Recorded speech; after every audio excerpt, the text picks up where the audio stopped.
Hey, two old guys talking about comics and junk in the pre-show. So, And junk. and junk, yeah. So they do. The Genesis crew every Saturday night does like a nerd Jeopardy, right?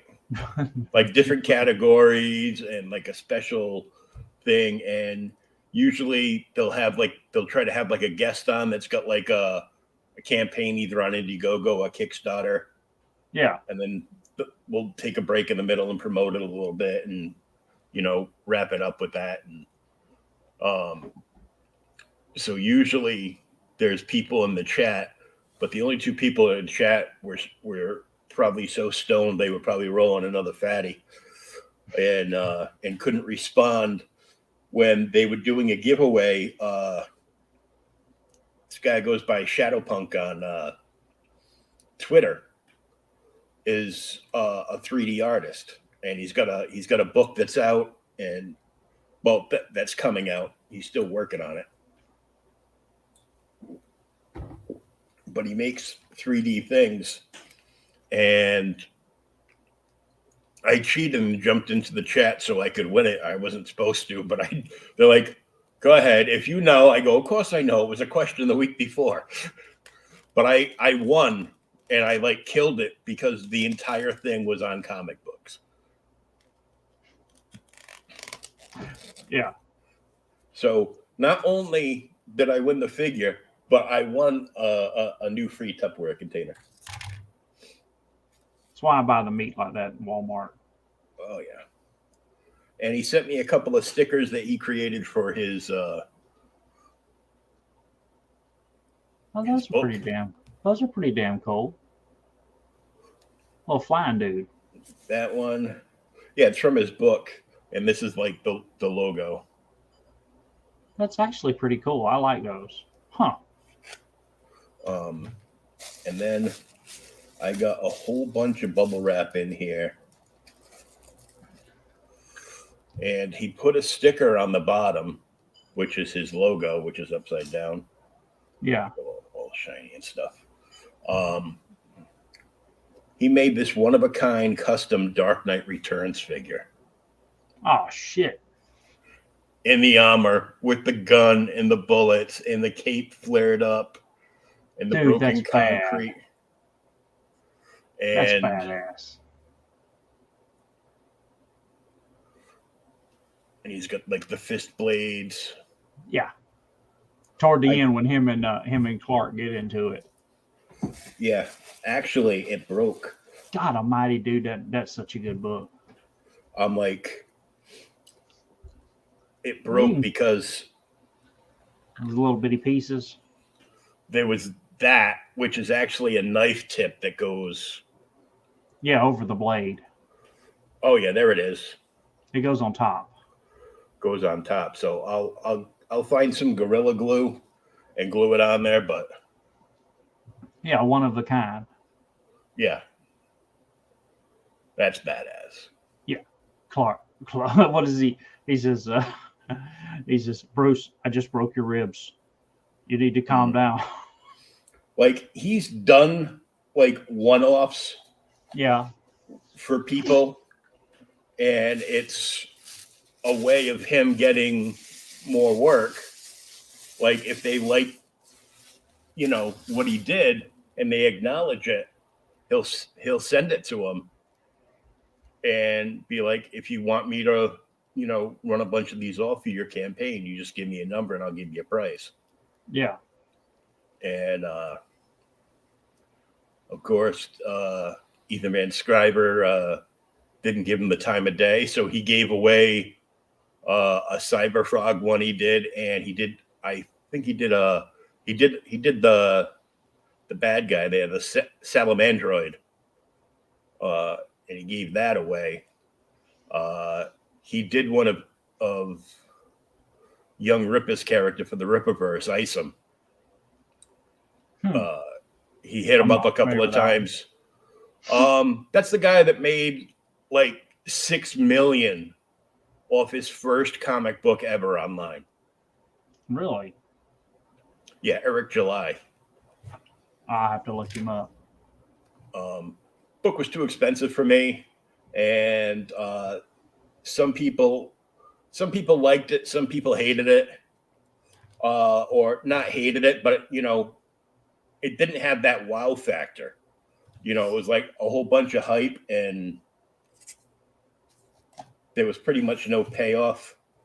At this point, though, he took $6 million to the bank, so Yeah, I don't care what I mean, people think. people were spending you got to figure he's like a huge YouTube personality, and Oh, so the hype was off something else.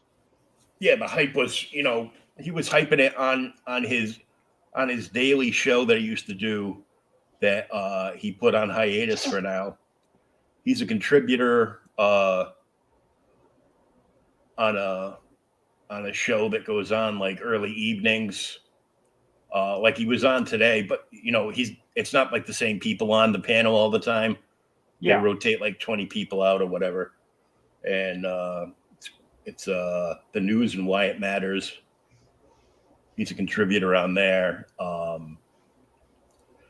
He had a band. He was in bands for years, so he had like the build up from the band and followers, and he just got more and more popular. He's got like 12 million followers. He had Good like God. 12 million followers on YouTube, and like 10% of those followers like all subscribe to his YouTube channel, which means they get access to certain things, and they also pay him like $10 a month. Yeah, premium content. Yeah, premium content and everything. So it's all these people that were supporting him to support him because they were fans of his, not necessarily his comic book work. Yeah. I've had some people tell me that the backup story he did in the book was much better than the Main actual story. main story. That happens more often than not. Mm-hmm. But all right. Well, I told you about this, like, I don't know, geez, maybe middle of last year, we'll say. I finally backed something on Kickstarter because you were talking about it. And guess what come in this week? Something from Kickstarter. Finally. And I went ahead and bought some of the extra stuff. So I didn't get the full meal deal package. It was like $250 or some crap. I got like the $150 meal deal. Whoa. But I got in the new old school essentials role-playing games. Oh. Guess what? There's the advanced version and there's a basic version. Guess what? What? That's Cryptozoic. Is it? It's on their website, yeah. Well, this was the Kickstarter, and part of the Kickstarter, if they reached a certain point, you could buy extras. And I bought the Dungeon Master screen, and check out this sweet ass 70s artwork.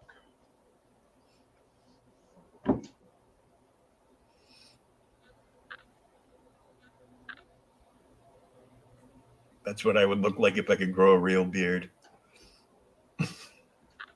Check out That's pretty cool. worm. This purple worm in the back. Ooh. Yeah, he's over here. There you go. Dude, that thing right there, that purple thing right there, that will F your life up. And it has all of the sweet ass charts in it. All the cheat sheets. Yep. The books are pretty cool. Like I could read some anything that small, even if it was in my face. Of course, they did throw in a new product catalog for stuff that's going to come out next year. Of course. And they were going after you remember the red and blue boxes? Mm-hmm. Okay, that kind of a feel. So I thought originally it was going to be just that, with that kind of feel, it would be the pamphlets like it used to be, just 32 or 64 pages stapled together. But I guess they wanted to go ahead and go on up a little bit more because you paid so much for it. They're all hardback books. Oh, nice. Now they're not huge books by no means. So here's let me find the. So you got this is the classic fantasy one. You have one book on magic. You have one book that says adventures. This is more like for your dungeon master. You have one book on characters, one book on monsters, and then one book on magical treasures. So they Like kind of broke it artifacts and down. everything, yeah. Yeah. But say like you go to like so here's the monsters book. This is really cool. I don't know why the hell they never thought of doing this and that's what I like about the old school thing. I guess they wanted to take some of the coolest ideas that they had about how to improve the old Dungeons and Dragons game and kind of bring it up to speed. So they cleaned up the rules a little bit, made it a little easier to read, blah, blah, blah, blah. And then check this shit out. So on the very front page, that's the opening page. All the cheat sheets, they're right there. And then you go to the back, and there's more cheat sheets for the book. Nice. And all the artwork. So this is the monster book. It is a whopping 88 pages. They have in the 88 pages, they are looks like 58. Well, it's got to be more than 58, but that's all the monsters in the book. One page. Wow. Now the advanced book has more monsters in it, a little stronger monsters, but they even went so far as to like have the dudes go back, hey, we want you to draw art, but we really want it to look like, I don't want to say shitty Dungeons & Dragons art, but the old school art that people, I mean, look like when we were in high school. I mean, look at that. It's a dude fighting crocodiles.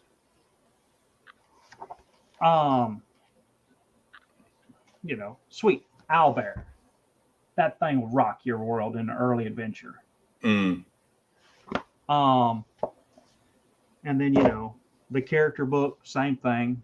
You open it up, there's all your cheat character classes and stuff. You got your saving throws, everything on the first page. And then there's all your gear, weapon types with damage, right there on that side. And then they are, dude, they're like, this book is 64 pages. And I mean, half of it's characters, and the rest of it's like, vessels and animals, vehicles. Oh, they do have some color paintings in here too. Sweet. Oh, I haven't had a chance to read it all yet, as it just come in. Look at this shit. Just old school stuff. But I'm gonna read it. I haven't played Dungeons and Dragons in 20 years, I bet. I mean, and I used to play multiple times a week. I know you've shown me your treasure trove and with the punch holes and everything, and on a flip binder. Yeah. Well, I mean that, and I've got all of the, like, I got rid of most of the second edition stuff I have. I've got a little bit left, but like I've got a complete first edition set. I don't have all the adventures. I've got a bunch of the big ones, but I've got all the, Dungeons Master's Guide, Player's Manual, all the monster manuals, Deities and Demigods. Sadly, I do not have the first edition Deities and Demigods. I cry about it frequently, sometimes. You do know the difference, right? Between first and second edition Deities and Demigods? No. Okay, the first edition deities and demigods includes all of the Lords of Chaos and the Lords of Law from the Elric series Oh, cool. by Michael Moorcock, and it also includes all of the Cthulhu monsters from the Lovecraft series. Well, the Chaosium, who published Call of Cthulhu, kind of came out at the same time, or right there at the same time as Dungeons and Dragons. They kind of slapped a cease and desist on them, and Michael Moorcock, who's kind of can be a butthole himself, pretty much slapped a cease and desist on them, and they had to take them out of the later printings. So a second printing is, I think they're more now. They're $50 or $60, but a first printing is a couple hundred for a really nice one. But that I got an Oriental Adventures, Greyhawk Adventures, freaking Manual of the Plains, all the Dungeoneer survival guides, and even like I said, I do have the big modules. I've got Queen of the Demon Web Pits, Descent into the Earth, against the giants, that kind of stuff. So I don't know. It was something I thought would be cool, and maybe I get my kids into it. Well, one of your kids started getting into it, didn't she? Yeah, she actually has been playing at school. And they're playing, I don't know what edition they were playing. I was talking to her about it, and I'm like, she took the second edition, the big tome I showed you the one time, to school. They were all shocked. You were like, but I was like, yeah, they were like, oh my God, yeah, this crap. But I just I don't know what edition they're up to now, 5, 6, something like that. And it's just, so I was trying to tell her, 5e or something. I mean, when the rule book's 400 pages, I mean, do you have time to play the game, or because you're too busy reading the rules? It's just, no. I just don't have time for that crap anymore. And I did. Well, going through boxes, I did come across something extremely cool. The record isn't in here. I have to find a brand new record to put in this sleeve. But one show I went to, Mickey Dolenz from the Monkees was there. Yeah. And he signed my jacket to my favorite Monkey song, Stepping Stone. Sweet. The Beatles knockoff band that become famous. Yeah, they were awesome. I'm sorry. The show was actually pretty good. The show was hilarious. The show was a live action Scooby-Doo minus Scooby-Doo. Yeah. It was great. I have been working on stuff. I swing the camera this way. Getting it all straight. Yeah, moving stuff around. I did get another 6-foot bookcase, and I eventually want to move that against this back window, and the one that you can see there, I'll have my girlfriend and I will move it, switch everything, and just shove it in there for now. And then once that's empty, empty that, take that empty one and swing it around in front of the window. You can see kind of sort of behind that pop. Cool. That Green Goblin monster glow-in-the-dark pop. Yeah, I've been working on furniture and stuff myself, but I haven't finished it all yet. I've got a lot of it. Yeah, I had a guy that he got back to me the first time and then forget about me. I guess him and his girlfriend were moving, out of state, and they had an old 1960s hi-fi setup with the radio and 8-track. Yeah. 8-track and the receiver that popped up kind of on an angle. Yeah. And it had the turntable, the old school turntable in there where you could put multiple records up on top and it would just keep playing. It had the damn arm. The arm that slid off. The arm would slide and the record would fall. Mm-hmm. Yes. I know exactly what you're talking about. And I'm like, does it work? It should, but I have no idea. I don't know how to operate this thing. I go, you ever plug anything into a wall? No. And then I was blocked. Yeah. I mean, well, that's, I mean, I'm you like, know, that's just you telling me, no, this doesn't work. I just want some sucker to take it. yeah. So, because I'm not supposed to leave anything behind. And I'm like, I don't no. know. I have a record player. I don't know why, but I love listening to music in the car on CDs and stuff. But yeah, I can see why the records are making such a comeback because they do. They sound different. Yeah, well, the CDs are all compressed. Records aren't. Yeah. Well, they're And you yeah got a they're certain you get a certain sound with records. So yeah. Well, it's amazing. All right, you ready to get into our book? mm-hmm.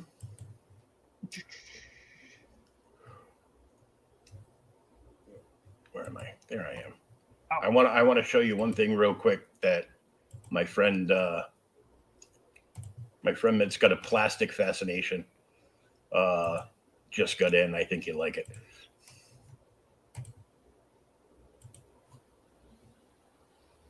damn it. I was looking for one today. I saw it online and I went to Walmart. I'm like, Jesus, please let there be one there. And it's not freaking there yet. So he pre ordered his too and it arrived early. Yeah. Shit. Um I wish I had had money, but because, my girlfriend's collecting because she's out of work because of medical issues, and it's the time of year it is. It's Christmas. Yeah. Yeah, so I hadn't received any money from her, like, kick it in yet. So The, the thing that gets me though is like on the pre orders, I pre ordered off Amazon. Yes, Amazon, if you're listening, I would like my damn figure that I paid for. Or they said they charged me when they shipped it, whichever one it was. The new Marvel Select or Diamond Select, whichever one it is, Red Hulk figure that just came out. And I pre ordered it like 6 months ago when it came out to go with my Immortal Hulk figure. And I got an email like 2 weeks ago, canceled again. canceled. I'm like, mother fricker. I mean, it just, It's Hasbro. They probably said, "Oh wait, we didn't raise the price on that. Let's cancel all the orders and put it back in 6 months." well, see, I went to order the Better Ray Bill that comes out in February. I don't know if you've seen it. Yeah, it looks And, good. I've got an old school Beta Ray Bill here. well, I went to order it and it says it's sold out on Amazon, but available from other vendors. And it's actually available from other vendors to pre-order at a cheaper price than it is on Amazon. So I'm like, I may end up ordering the damn thing through them. I mean, I've gotten to the point where there are very few figures I want, and the figures I do want, I would like to have. Yeah, I got a Beta Ray Bill figure that was in, like, the red line drop wire case at, like, Toys R Us, like, years ago. And he's got, like, a big, huge, like, long action molded red cape, and his hammer. I'm not sure if his hammer's even still with him anymore, but the knees don't bend on him. They're like just Just straight. no, they're not straight. They're bent, but you can't bend. There's no joint at the knees. Oh, okay. It's It was just molded bent. Yeah, it's just at the hip. So of course the legs are all loosey goosey like this. So Dang it. I'm like, I gotta find him in a right pose in a base, and just, like, gorilla glue him into, like, Where a he's pose gonna I be. like, and just put him up on top of something. Dang it. Oh, All right, let's get into this.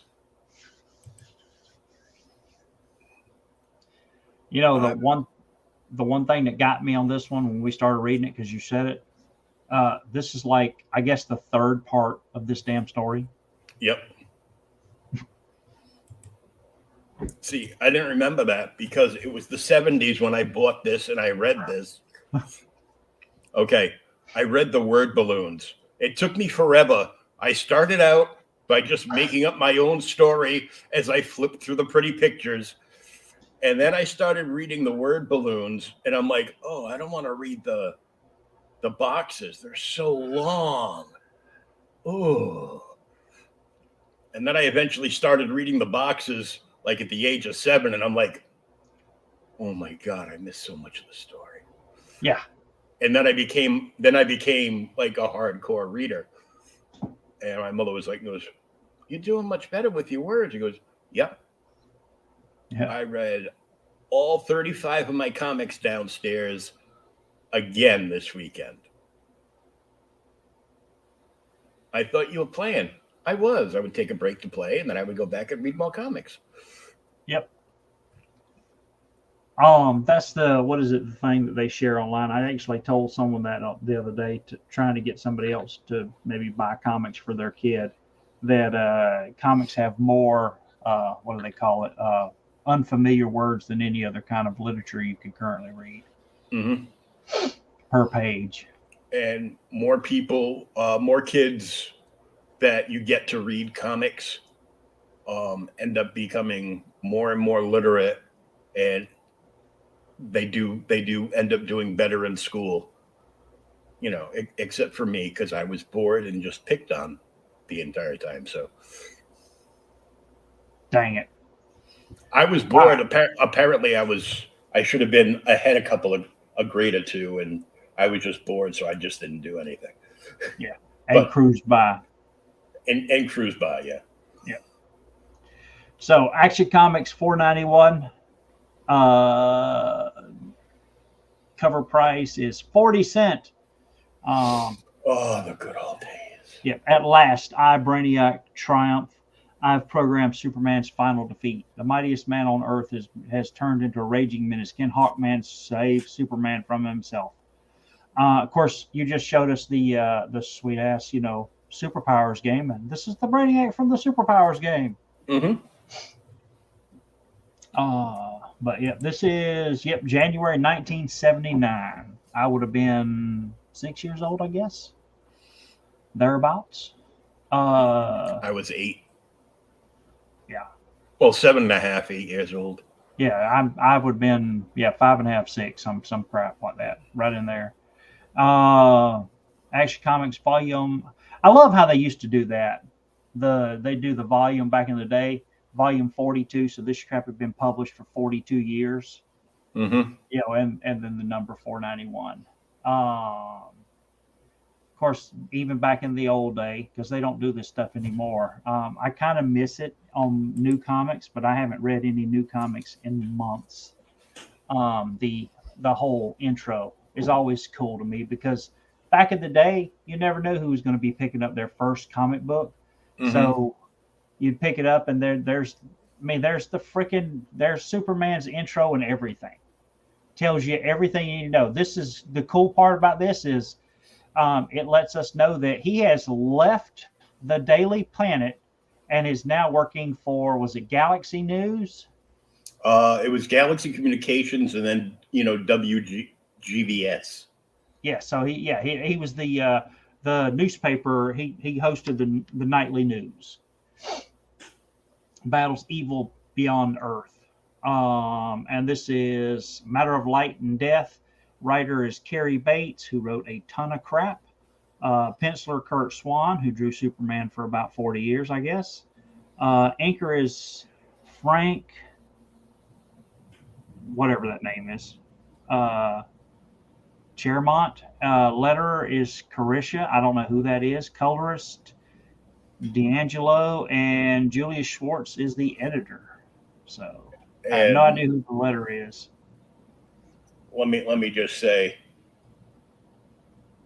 DC had 2 golden ages: the actual golden age, and the era of Julie Schwartz. Stuff that came out when he was running the show was just amazing. Well, yeah, I mean, it's because I mean he run it for a handful of years. It's like when Shooter was at Marvel. I mean, Oh yeah. no wrong could be done. But the story opens and it's kind of cool. It's at the Justice League satellite, which I did not realize at first until later in the story.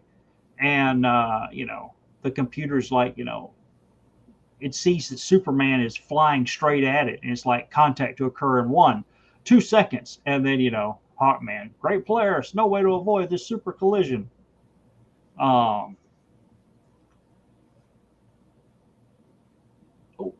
Superman just like flies through the Window. glass, the windows, yeah, on top of the observation deck. And of course, Hawkman, Superman, why this was kind of stupid to me. Why in space? Why in space are you doing this? He doesn't hear me, but he flies right through it. And this is kind of cool. The ultra reinforced glass panels, they automatically are replaced and no major damage was done. So they have something on the JLA headquarters that kind of replicates the glass and repairs it if something does happen. I'm thinking that's more Thanagarian tech than Wayne tech. Yeah, it's got to be. Now I'll give it to the Wayne tech as the what is it? Already the atmosphere's pumps are working overtime to restore the air pressure to normal, and they actually make a note that they're whizzing. He hears it, or the hiss of inrushing air fills observation deck.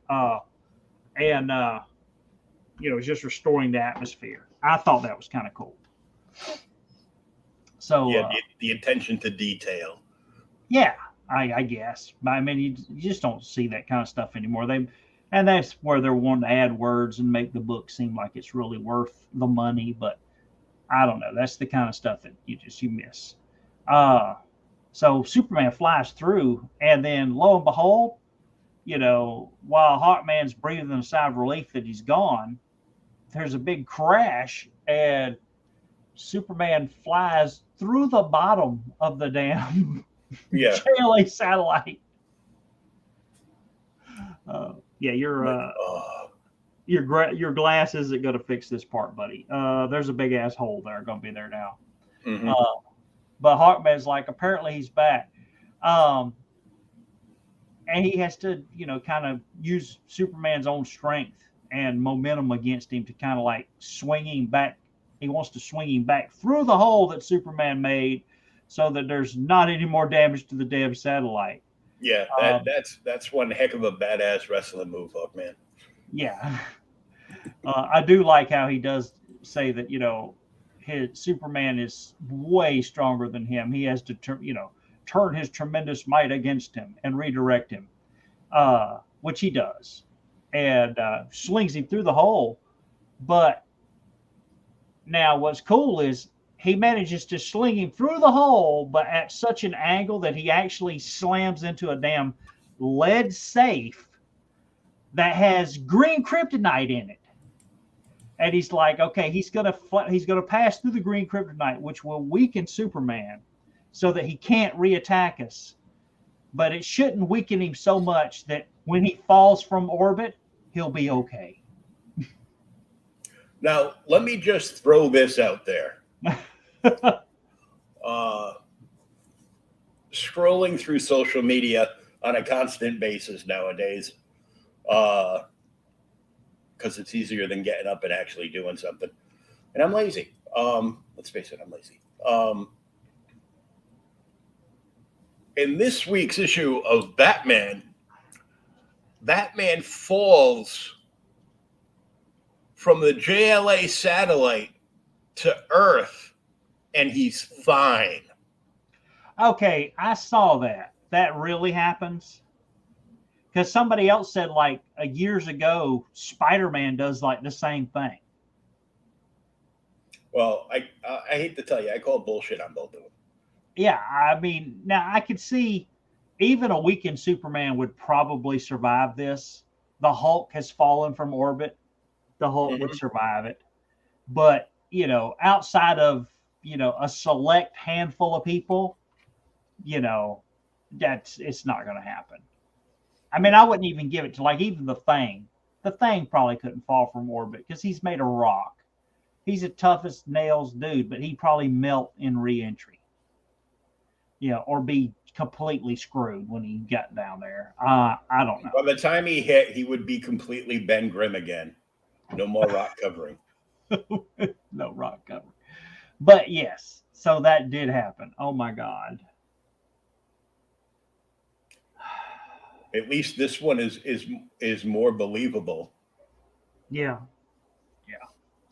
So Superman falls, and Hawkman's like, cool, we got rid of him. He can't reattack me. He'll survive the fall. The green kryptonite, which we have up here just for experimental purposes, blah, blah, blah, is there, and it's going to help him where he won't come back. And then Hawkman, this is the part where he lets us know that this is like the third part of a damn story. Superman must have been attacking us in a craze because he's been trying to fight Brainiac. But the Justice League can't get involved because Brainiac has planted bombs all over the earth that he has threatened to blow up if the Justice League gets involved. Mm-hmm. So they're like, Hawkman's like, okay, I've managed to send Superman away, but I can't call the Justice League because if I do, they'll be pissed off and Brainiac will blow up the earth. May the gods of Krypton be with you, my friend. Did Krypton have gods other than Rao? Yeah, they had a couple. Okay. All right. So Superman falls into thank God he goes into a slightly unpopulated area of Oregon, I think. Yeah, northern Oregon, and smashes into a damn sequoia tree. And of course, he rides it down like a big ass slide, so he's okay. He doesn't make a big ass crater. And his ass hurt. Yeah, his ass has got hurt. And we find out that somebody hears the crash and goes out and looks at him. He says, "Oh, he's out cold. Well, hoist him on your shoulders, Jerry. We'll take him back to the cabin with us." So you see this, we could tell it's a mechanical, whatever, legs. And when we get back to the cabin, we get Superman going, great galaxies, am I still dreaming? And there's a robot standing there saying, "No, son, you're wide awake. That mechanical looking fellow is Jerry. He's the most reliable companion a man could have out here in the wilderness." And I should know, I built Jerry myself down to his last transistors. Theodore J. Hinkson is the name, my son. Welcome to my humble home. And Superman's just like, "Hey, you can call me Cal, buddy. How long have you been blind?" And Hinkson goes on to tell him, "Hey, I've been blind since I created Jerry, because there at the end, he was having to do some repair work on him and adjustments, and his neuronic power plant suddenly shorted out and flared up before my eyes. All it took was a replacement wire to repair him, but the damage he suffered was far serious, and it caused his eyes to have super thick cataracts that could not be removed by even micro lasers. So this dude is completely blind because he's got cataracts over his eyes. He can't see. He's like our dog. Has to sniff everything because he's blind. No, it's too bad. He is. He's still fine. The vet said he'd be fine as long as he can smell. We let him out. He goes out. He'll go all around the neighborhood, and then his ass comes right back, and he's blind as hell. Because inside you move something, and he'll bump into it. We can't even move the furniture because they'll bump into it. Well, you could, but it'd be mean. your wife would yell at you. Yeah, be like, "Stop listening to that friend of yours up north. Yeah, giving you bad ideas." Put the furniture back where it goes so the dog don't bump into it. So Superman listens to his story, and then he's like, I've realized how important sounds are. The guy's like, hey, I realize how important sounds are. That's why I live out here now, away from all the noise pollution, because I can't see. So that's how we find out that he actually, you know, they don't say it, but that's how he heard Superman fall, because he's out in the damn woods. You know, if a Superman falls in the woods and no one's around, does it make a sound? Apparently, this dude heard. Yeah. So Him and Jerry. I sort of was lost in thought, and hearing your story may have helped me solve a problem of my own. And he's like, glad to hear it. So, is it okay if I borrow 2 lumps of coal and do this cool trick that's going to be on Superman 2 in like 3 years? Yeah. 82, right? Mm-hmm. Yeah. So just give me a minute or two, and here he uses his super strength to crush 2 pieces of coal and make them into diamonds. And he even says that it's a really hard job even for him to do, because it's got to be precise. And what's so cool about this is, just like in Superman 2, when he's crushing them, well, as he's crushing them, he remembers all these flashes of light that he's seeing reminds him of the flash of light that happened earlier in the explosion that Brainiac had made him see. And it's causing him to go crazy and absorb extra power. And it's just getting worse. So while he's transforming this coal into diamonds, his blind dude's like, hey, can you smell something burning? And finally, he does. He turns them into diamonds, and miraculously, they've been cut and polished. See? They even got little facets on them. Oh, that's nice. They're not just diamond rocks. Let alone 2. So a moment later, he says, all right. Superman convinces the dude to like stand up, and he's like, hey, you're going to feel a heat sensation spread about your eyes, but don't worry. And the guy's like, hey, that's easy, for you to say, but it feels like I'm being pierced by pupils of sunlight. So Superman somehow uses the diamonds to look, concentrate his heat vision, and removes this dude's cataracts and restores his sight. And the guy, kind of starts to see Superman a little bit, but not much. And then he sees Jerry. And when he comes through and he can finally see, he's like, Cal, oh, he's gone. He doesn't stay long enough for me to thank him face to face after he cures me. So Superman basically thinks about how to fix this problem he's having with Brainiac, takes time enough to cure this dude, and then flies off right to attack Brainiac and smashes right into him. Who I guess Brainiac's floating around the moon in his spaceship. And he's got, of course, the force field, which Brainiac's always had. I have tried to get a first appearance of Brainiac. It is so damn expensive, dude. Even tore up copies are hundreds and hundreds of dollars. And I'm like, I just don't want to spend hundreds and hundreds of dollars on a completely jacked up comic book. But so he smashes into Brainiac ship, and Brainiac's like, hey, Superman has never been able to penetrate my force field before. What the hell? What's got into him? Why do you think you can do it now?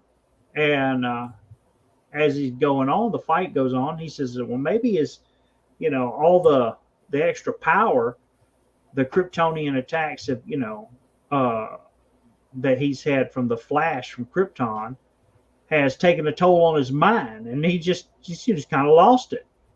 So no matter, once he triggers, I'll trigger his next attack, and he'll never recover, and he'll be dead. But first, I'm going to put my tractor beam on him. So he has a tractor beam that is designed to just match Kryptonian freaking Kryptonian DNA.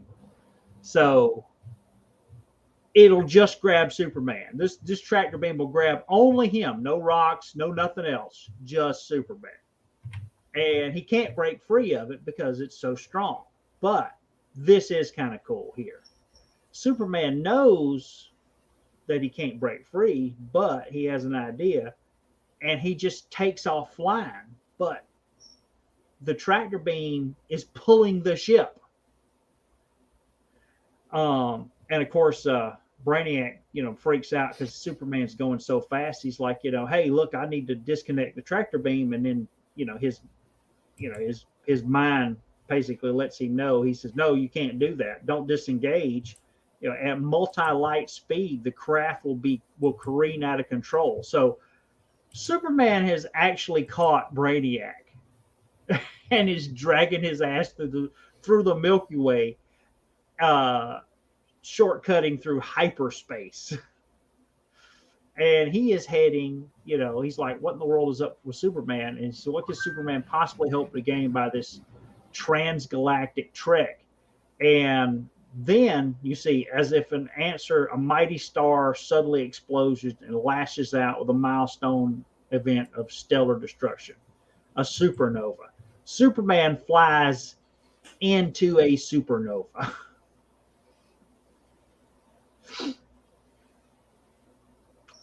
And of course, it supercharges him because it's so strong that he's absorbed all of the energy from the supernova plus his regular powers. And he's like, it'll either cure me or kill me. Well, it's a little drastic there, buddy, but yeah, you had years before you got killed. Yeah. So I won't survive alone or die alone. So he's planning on taking Brainiac with him. I don't think Superman would do this today, but he just keeps flying, and because he's absorbed all the extra strength, he's moving even faster, and he's just like moving so fast. Kurt just keeps drawing him multiple times here. He's pounding against the damn tractor beam until the tractor beam cannot even hold him anymore, and he finally breaks free of it. And Superman just flies off, and Brainiac's like, whew, thank God, he's gone. He's ignored me. And then he sees Superman turn around, and, after he flies toward the Nova, and he absorbs all of the power from the freaking Nova. And, my overwhelming drive to get at Brainiac enables me to direct this wild rampage wherever I want it. So he's using all of the extra strength to attack Brainiac, and finally manages to break through the force field and get into Brainiac. He's like, how could you do it before? Penetrate the impenetrable. That's what she said. That's what she said. I'm doomed. In the throes of the uncontrollable attack, Superman will suddenly tear me asunder. And Superman just bitch slaps him. Boom. He's out. Yeah. Now that I bitch slapped him, I feel so much better. Whew, I hoped all the endless energy was used up by the tremendous surge it took to break the force field. I'm in control of myself again. So he then checks out the computers, and he's like, hey, the readout of these coordinates show the hidden bombs that Brainiac planted for insurance. My JLA buddies will be so glad to see this. Then an electric flash from the damage control panel. If I had my doubts about that attack being his last, I don't have to worry anymore. The supernova rays were so intense, they must have washed away the image of Krypton's destruction from my retinas. My vision is back to normal. I never thought it could happen, but for once, Brainiac was a sight for sore eyes. So I guess the ship just must blow up or something out there in space, because he flies and takes Brainiac, back to Earth. Superman's Secret Life, next issue. Dude, this was actually a really good little book. Yeah. I read it pretty quick. I did kind of wish I'd read the other ones beforehand, but I didn't have a chance. Yeah, this is the par for the course for me. I'm going to pick a book. This one looks cool. That's in the middle of like 5 other books, right? Yeah. Well, I guess we're going to have to read the other books. Read the other 5. I have been so busy at work And I know we give these, sometimes grade them and everything. And this is great. This was a welcome refresher because I literally haven't. The last comic I read was Fool Killer, and that was what, 2 weeks ago when we did that issue. Mm-hmm.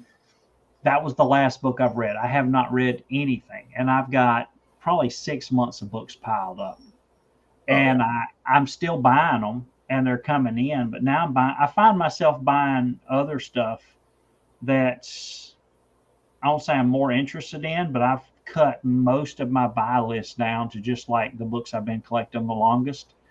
And like I ordered, and they said they already shipped it, so it should be here next week. And I'll our next show I'll show it. But Fantagraphics republished the complete Crazy Cat. So I ordered Crazy Cat. Why you look that way? I don't know what Crazy Cat is.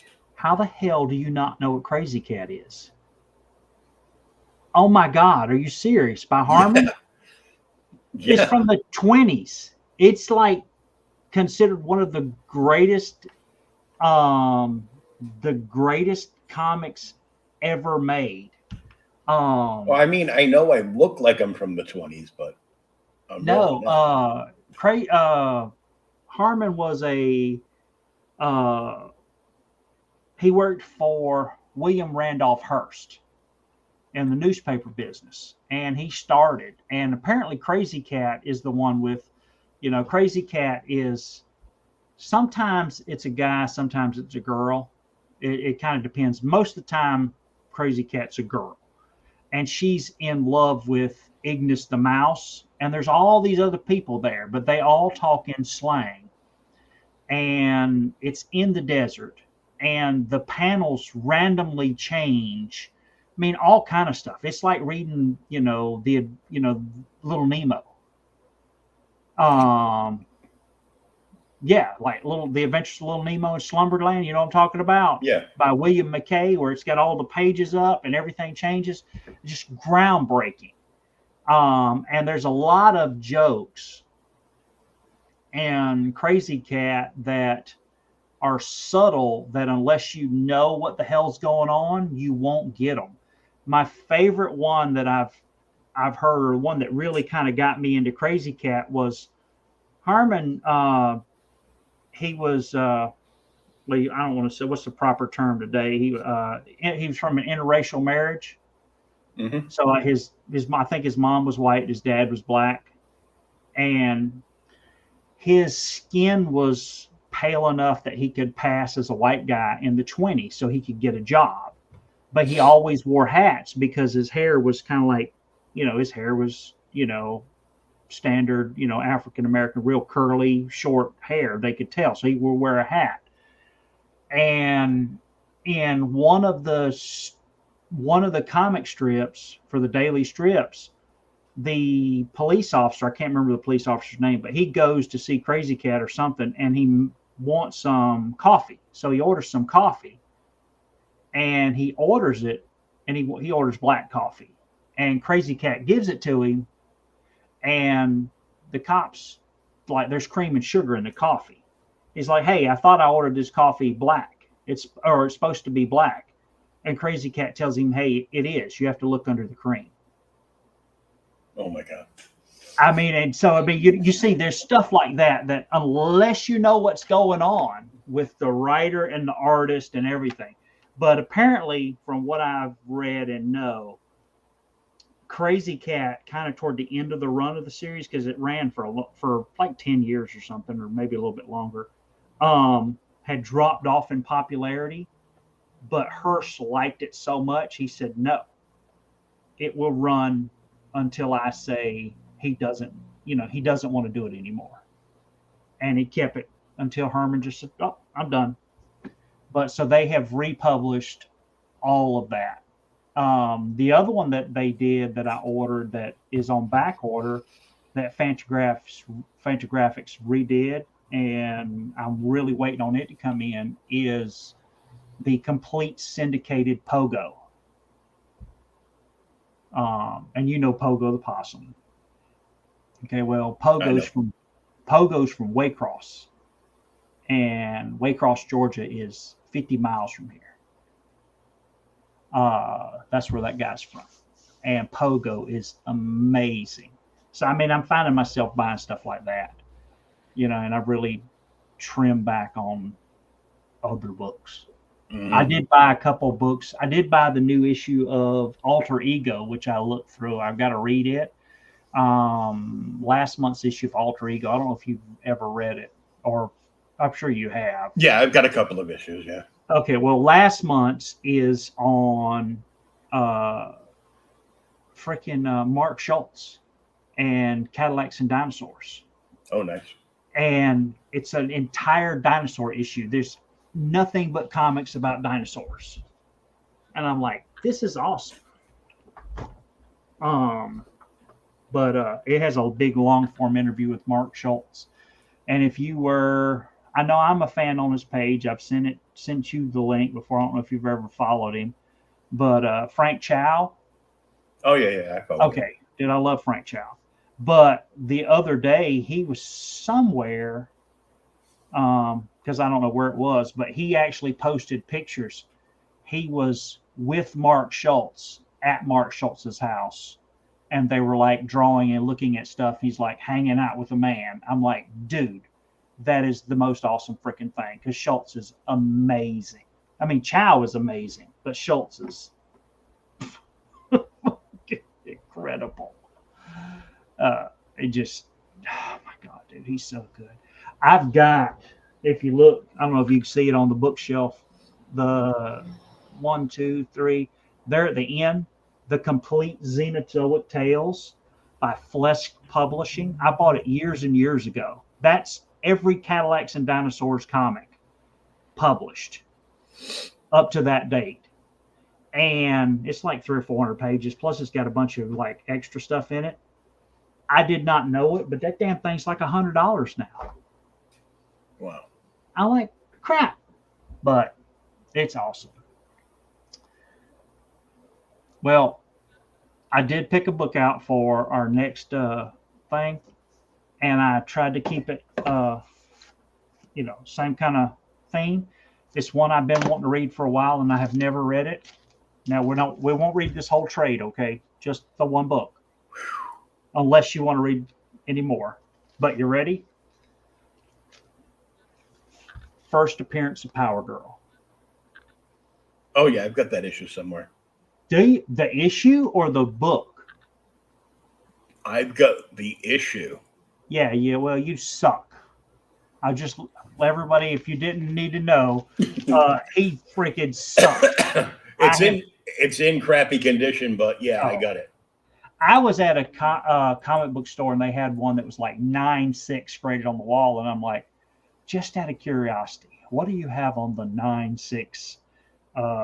What is it? It's Justice Society 58, 68. No, All-Star Comics 58. Mm-hmm. That one. Yep. Or yeah, All-Star Comics. So what do you got on that one? And the guy's like, I think we've got like $900 and something on that one or something. I'm like, no. I mean, I know I really want one, but no. I'm not going to buy a graded 9.6. But I have never read ungraded 9.6. Yeah. Yeah. Have you read it, or you just got it? I've read it. It's been like years since I read it, but I don't even know where it is right now. Yeah, I mean, we get to see cool stuff here. Like, you can check it out. This is even later on, 67. Notice her boobs keep getting bigger, but there's no boob window yet. Not yet. Not yet. It's a coming. Pretty soon they just tear right through, and then we get the boob window. Yeah. See, they keep getting bigger. Still one of my favorite stories. It's because it looks like somebody punched them, so they must have no, shit. They must have got swolled. No, there's a boob window. But that's an earlier issue. Mm-hmm. So I wonder if it must be depending on the artist. But now I thought Wally Wood did all these. See, that's one of the things that kills me about the early DC stuff sometimes. Um, they had such a disdain for some of the. I mean, it's almost like a disdain for the artists and the creators that they don't even credit them. Yeah, I'd have to go on DC. like the whole Bill Finger thing. Yeah, I mean, there's not even a. Yeah, dude, look right here. Yeah, there's Supergirl again. No, another issue. No artists, no writers, no creditors, no nothing. I wonder if it says at the beginning. Historic Justice Society reprinted the first 2 volumes featuring writing talents of Paul Levitz, Jerry Conway, art by Joe Stanton, Keith Griffin, and Wally Wood, and Rick Estrada. Not Eric Estrada, but Rick.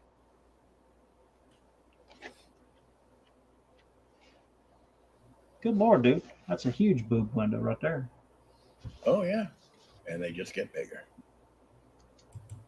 But yeah, cool. So I'll get it over to you and we can read it. It's been on my read list for a while. I don't know. The DC book was really good. I'm like, dude, that was fun. So, and that's what comics are supposed to be.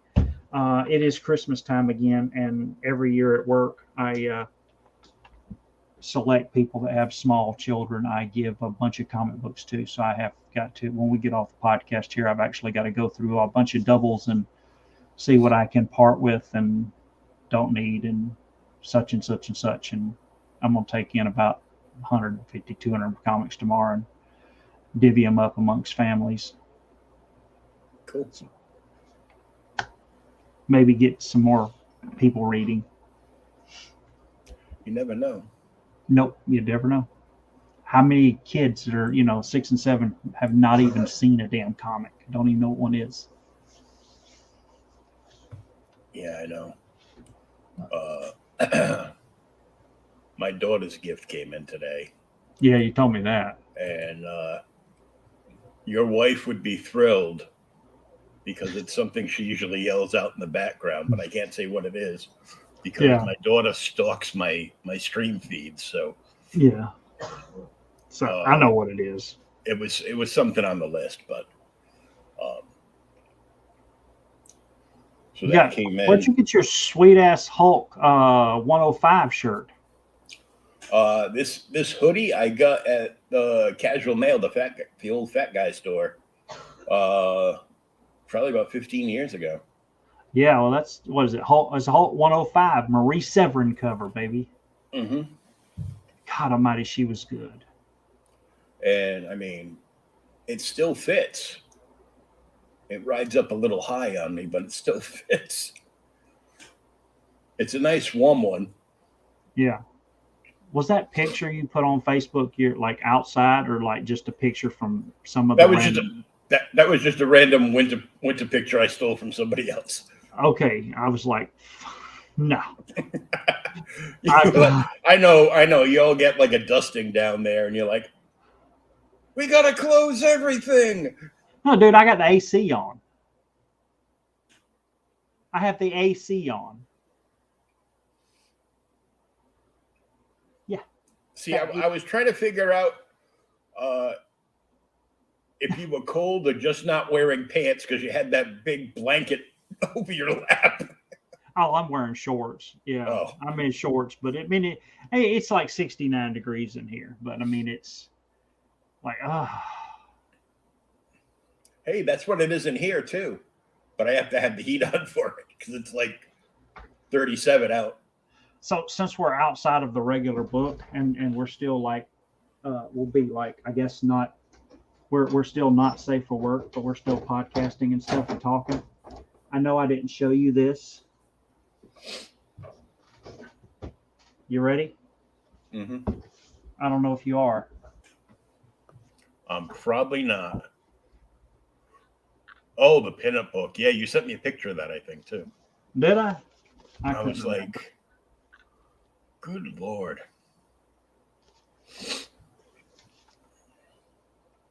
Dude, there are literal thousands that they did.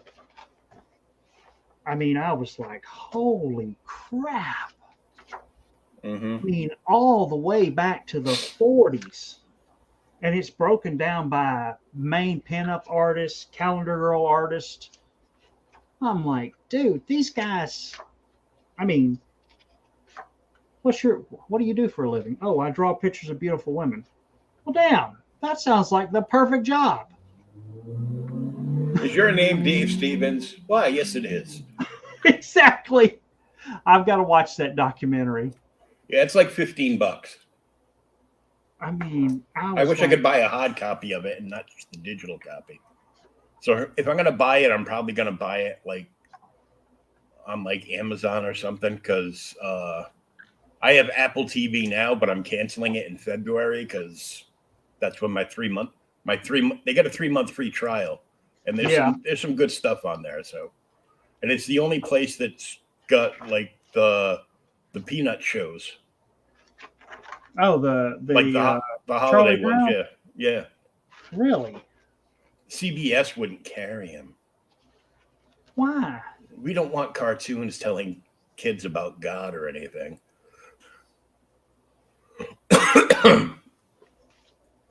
But yeah, it's really cool. Yeah, I had a bunch of books like that. I sent to Sean like about a year and a half ago. Yeah. And now I got more. But I mean, I got a teenage daughter.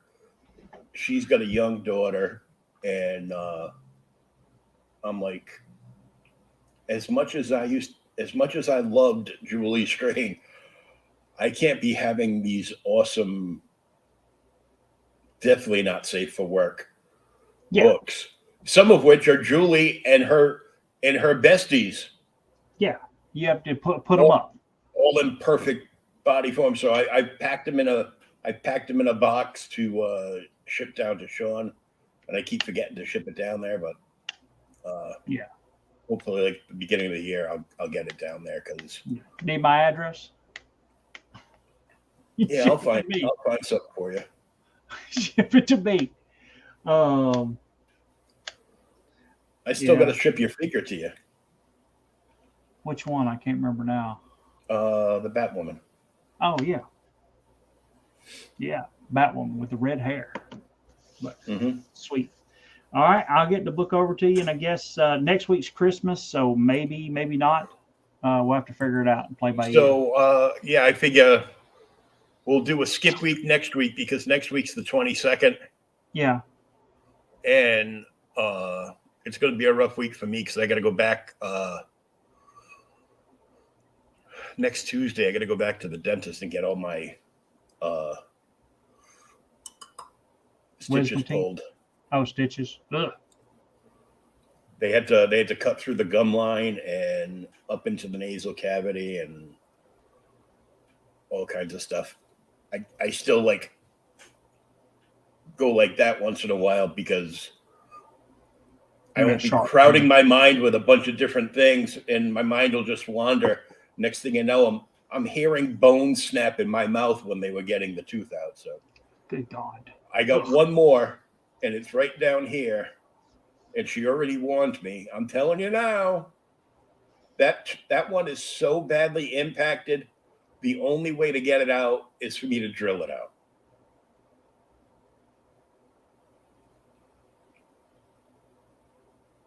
So these are wisdom teeth.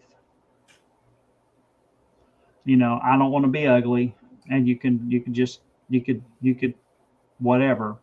I'm one of those weird people. My wisdom teeth came in unimpacted. My brothers are like terrible. He still hasn't had them taken out. My sister had hers cut out. I cut out my daughter's, had hers cut out when they were coming in impacted. I thought you said you cut out your daughter's yourself. No, I took her to the doctor and had a doctor. Dentist is expensive.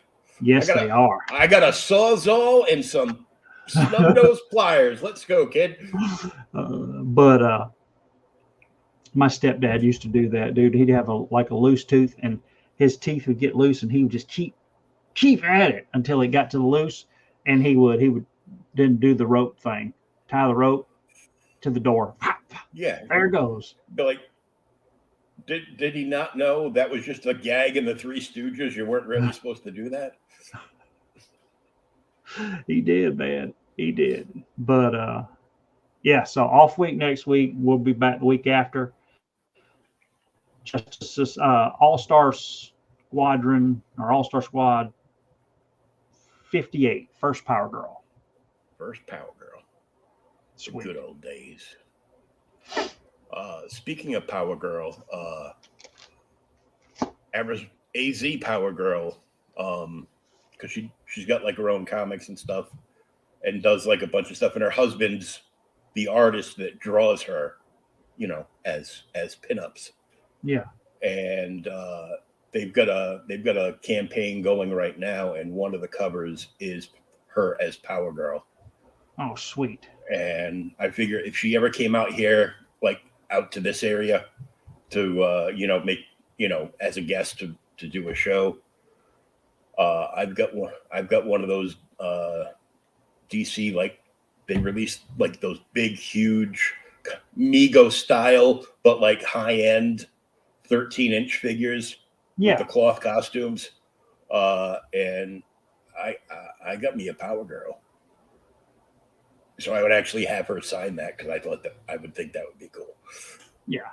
Because she made her whole name up from her buxomness in the boob window. Yeah. Just, makes her own costumes and stuff, and looks great as Power Girl. But I got a bunch of them, and then the club I was working at fired me, and I had no more money to pay for them, so they sold them all out from underneath me at the local shop. Damn it. And so I never ended up. I think I got a Batman out of it, but I never got a Robin. But I got two. Yeah. Do what? Eleanor can't breathe. Huh? I gotta go give Eleanor her medicine because she can't breathe. What do you mean she can't breathe? She says she's having tightness in her chest. Okay. Like me. Take her cold medicine? Yeah. Okay, take her some cold medicine. Winter cold coming, it's getting everybody in the house, but not me, thank God. Nope. Hey, you and I are the last two standing sometimes. Exactly. That's why I told you breathe your damn germs over there. Rude. Get on your My Little Pony and get away from me. Exactly. All right. I had gotten two Aquamans, because the way they did the outfit on the Aquaman is they made the actual breastplate scale Yeah. on the tunic part of the shirt. So I thought it was pretty cool. So I had two of them, and once in a while I see somebody put one up, but they all want like, $150, $200 a piece for them. Like, oh, they don't sell for that. Yeah. Dude, my Alita figure is going for a crazy amount of money now. Oh yeah. So Henry Crazy amount of money Cavill, when I bought it, huh? Cavill is no longer Superman again. Again? So this is what happened. Gunn and the other guy, Yeah. under Zaslav, have put together a plan. So there will not be another Black Adam movie, because this one lost like $100 million. Yeah. They padded fake numbers on it to make it look like it did good, and it didn't. Shazam will come out, and possibly Aquaman. But if Aquaman comes out, that will be Jason Momoa's swan song, because James Gunn and the heads of the studio want him to transfer from being Aquaman to being Lobo. Which makes perfect sense. Yeah, but 'cause yes. he is a Lobo. The reason Cavill's out as Superman now, after they told him he was back in, is because Gunn has already begun writing the next Superman movie. It's not Man of Steel 2. He's writing the next Superman movie, and it starts with a much younger Superman. So it's like kind of like a Superman Year One. So you can't have Cavell. So Cabell's too old for that, but they have other projects in mind that they want to use him on later on down the line, or some other roles. But yeah, everything else is pretty much scrapped from DC, and they're starting new. I doubt.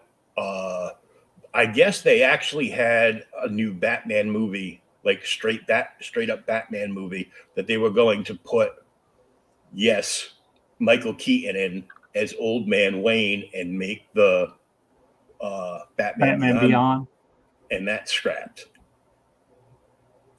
They're not going to it looks like, I don't think they're going to release the Flashpoint movie because of all his shenanigans. Yes. It's crazy. He probably needs help. Oh yeah, he definitely needs help. And everything else, like, this will probably be like the last you see it as of what's his name as Shazam. Yeah, but now the Shazam movie was fun. Aquaman was fun, and freaking Suicide Squad was amazing. But those movies shouldn't be holding up the DC universe. No, so they gotta figure out something. And Patty Jenkins said made up some big lie as to why she rage quit Wonder Woman. Yeah, and it's like, it's not like they didn't say that they don't want Gal Gadot to play Wonder Woman in the future, but they just don't know where they're going with the character yet. So yeah. I mean, we got new heads. We got new heads at the studio. We're trying to figure out what the hell we're going to do. Yeah, because it's not competing. The only thing that scares me is everything James Gunn does is comedy. It's got some seriousness to it to a degree, but a lot of comedy. Which I mean, I don't know. I don't want. Did you watch Peacemaker on HBO? You didn't like it?